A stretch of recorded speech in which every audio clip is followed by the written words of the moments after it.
도쿄 한복판에서 지갑을 떨어뜨려도 걱정할 필요 없습니다. 누군가 주워서 경찰서에 맡겨놓거든요.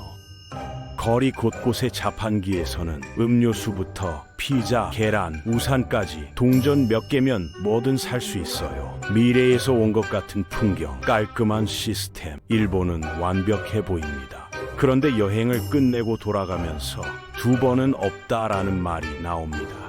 완벽해 보이는 나라를 왜 싫어하는 걸까요? 지금부터 일본이 전 세계에서 미움받는 충격적인 이유를 파헤쳐 보겠습니다.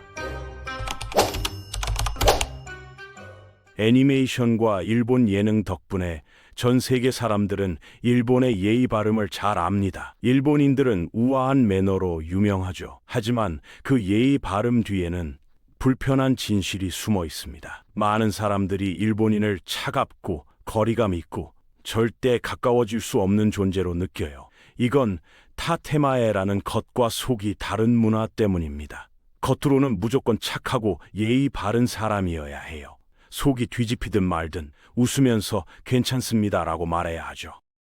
오늘 기분이 최악인가요? 그래도 웃으세요. 상사가 야근을 시키나요? 웃으면서 네 해야 합니다. 심지어 아파도 억지로 출근하는 분위기가 당연시돼요. 진짜 감정은 밖으로 꺼내는 게 아닙니다. 속으로만 사겨야 하는 거예요. 이 타테마의 문화는 내부적으로나 외부적으로 많은 피해를 일으켰습니다. 일본 아이들은 아주 어린 나이부터 완벽한 모습을 보이도록 훈련받아요. 많은 관광객들이 궁금해합니다. 왜 일본에서는 부모들이 아이를 야단치는 모습을 거의 볼 수 없는 걸까요? 다른 나라에서는 아이들이 공공장소에서 웃고 소리 지르고 뛰어노는 모습을 흔히 볼 수 있지만 일본에서는 그런 장면이 드뭅니다. 일본 부모들은 체면을 매우 중요하게 여겨요. 아이가 떼를 쓰면 부모는 그냥 창피하구나 라고 말할 뿐이죠. 이렇게 억눌린 감정은 종종 젊은이들을 돌이킬 수 없는 길로 몰아갑니다. 2024년 정부 보고서에 따르면 자살률이 매우 높았고 특히 학생 비중이 39%에 달했습니다. 더 무서운 건 따로 있습니다. 바로 돌려 말하기예요. 꽤 멀리서도 향이 나네요 라는 말은 사실 냄새가 너무 강하다는 뜻입니다. 누군가 당신의 립스틱을 칭찬하며 그 립스틱 색 진짜 잘 어울린다고 말하면요. 그들은 당신을 칭찬하는 게 아니라 너무 튄다는 의미입니다. 일본인이 이걸 시도하다니 정말 용감하시네요 라고 말한다면요. 미쳤네. 그게 될 것 같아? 라는 뜻이에요. 일본의 예의 뒤에는 칼이 숨어 있습니다. 그리고 당신은 언제 배웠는지조차 모릅니다. 일본은 완벽함에 집착합니다. 거리는 티끌 하나 없어야 하고 사람들은 정확히 시간을 지켜야 하고 모든 일상이 톱니바퀴처럼 맞물려 돌아가야 하죠. 쓰레기는 종류별로 분류되고 기차는 거의 정시에 도착해요. 편의점은 200m마다 있습니다. 모든 게 너무 완벽하게 짜여 있어서 어느 순간부터는 신기한 게 아니라 소름 돋기 시작합니다. 질서에 대한 일본의 집착은 지저분하거나 불완전한 건 뭐든지 조용히 빠르게 치워버린다는 걸 의미해요. 이 집착이 가장 노골적으로 드러나는 게 외모와 브랜드입니다. 일본인들은 명품을 자주 쇼핑하고 일본은 미국과 중국 다음으로 세계에서 세 번째로 큰 명품 시장을 가졌어요. 남녀 할 것 없이 화장품 사고 유행 따라 꾸미고 무엇보다 중요한 건 남들과 똑같이 보이는 겁니다. 튀거나 눈에 띄는 걸 싫어해요. 그런데 이 틀을 벗어나려는 사람들은 어떻게 될까요? 대가를 치릅니다. 외국인들이 일본에서 계속 시선을 받는 이유도 이거예요. 미워서가 아닙니다. 그냥 키니까요. 모두가 똑같은 속도로 걷고 비슷한 색 옷을 입고 비슷한 몸무게를 유지하고 똑같은 말투를 쓸 때 조금이라도 다른 사람은 즉시 눈에 띕니다.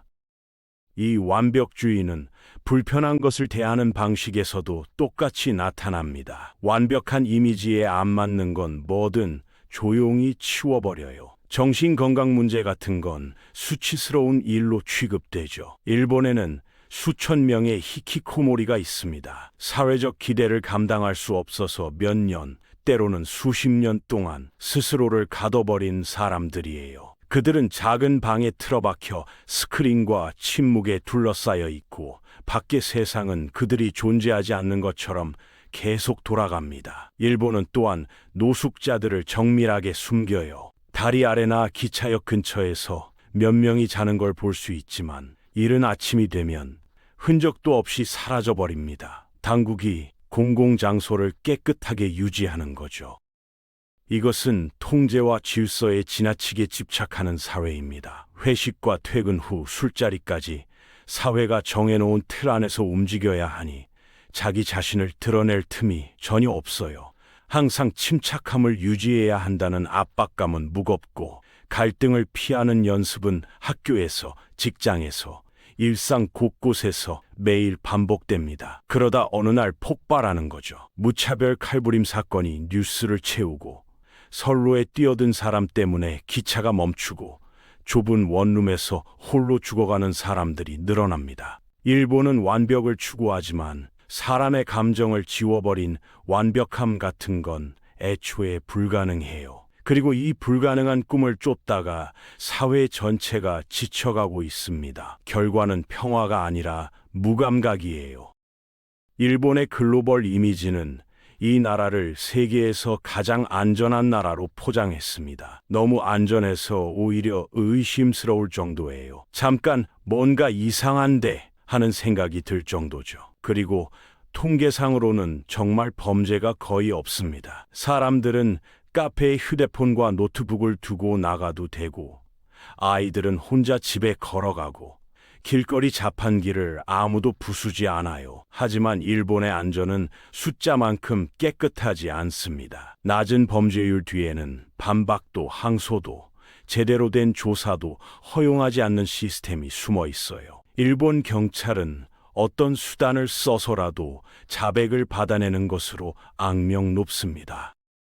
범죄는 종종 축소 보고됩니다. 직장 내 괴롭힘이나 스토킹 사건 상당수가 도시의 평화로운 이미지를 지키기 위해 묻혀버려요. 사법 시스템은 약자를 보호하기보다 경찰이 실적을 내도록 압박합니다. 그래서 유죄 판결률이 99%예요. 인상적으로 들리긴 하나 그 뒤에는 변호사도 없이 몇 시간씩 신문 받고 며칠간 갇혀 있다가 결국 자백하는 사람들이 있습니다. 일본에서는 경찰이 누군가를 최대 23일 동안 구금한 채 신문할 수 있어요. 이와오 하카마다의 사례가 대표적입니다. 그는 경찰 구금 20일 만에 자백했어요. 하카마다는 자신이 저지르지도 않은 범죄로 46년을 사형수로 보냈습니다. 전후 일본에서 재심을 받은 5번째 사형수였고 증거가 조작된 것으로 드러난 후에야 석방됐어요.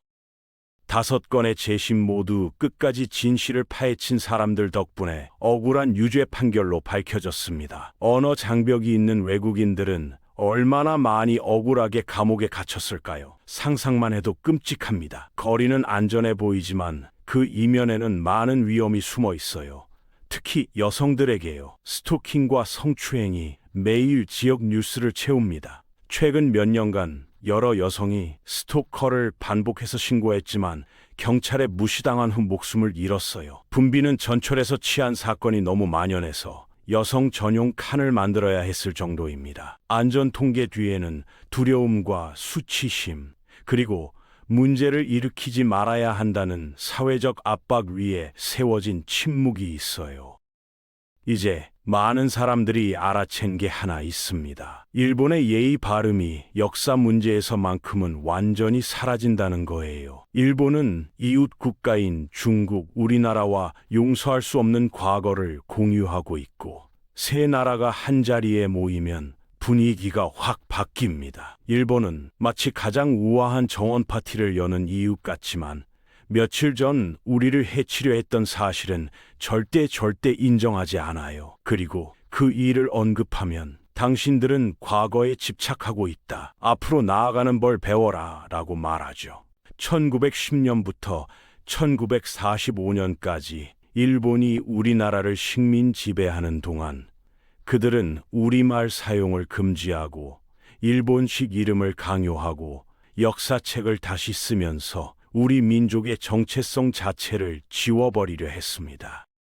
세월이 흐르면서 일본은 기술 협력을 위해 관계를 회복하려고 했어요. 하지만 우리는 여전히 그 고통을 잊지 않았습니다. 일본 지도자들이 전쟁 범죄자를 기리는 야스쿠니 신사를 방문할 때마다 우리나라에서는 일본 제품 불매 운동이 일어나곤 합니다. 흥미로운 건 그럼에도 많은 한국인들이 여전히 일본을 여행한다는 거예요. 복잡한 감정이 공존하는 관계죠. 우리가 원하는 건 진심 어린 사과입니다. 특히 위안부 문제에 대해서요. 일본은 오늘날까지 이를 제대로 인정하지 않고 있습니다.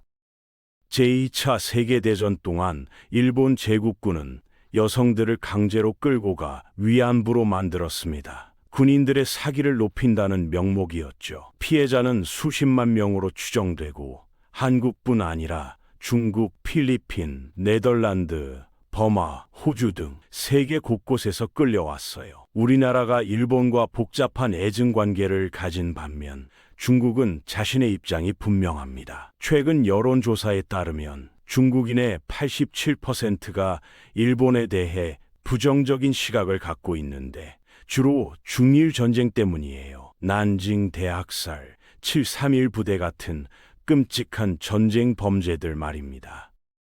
그래서 일본이 전시 범죄를 축소하려 할 때마다 중국은 백년 묵은 분노로 끓어오릅니다. 일본 국민이 연루된 칼부림 사건이 중국에서 여러 차례 발생했어요. 2024년 수저우에서는 버스 정류장에서 일본인 엄마와 아이가 칼에 찔렸죠. 모든 사건이 정치적 동기는 아니더라도 일본 정부가 자국민에게 중국 여행을 조심하라고 경고할 정도입니다. 단지 일본 여권을 가졌다는 이유만으로 차별이나 위험에 노출될 수 있는 곳에 산다고 상상해 보세요. 그리고 가장 가슴 아픈 건 대부분의 일본인이 자국이 해외에서 어떻게 인식되는지 전혀 모른다는 겁니다.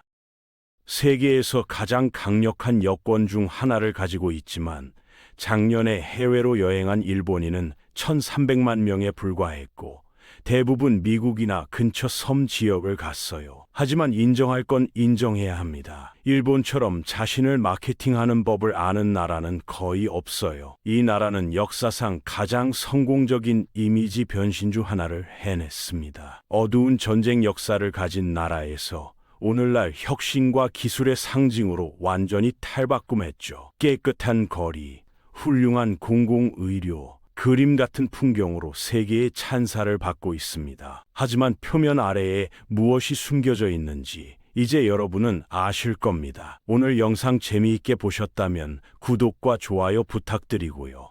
다음 영상에서 또 만나겠습니다.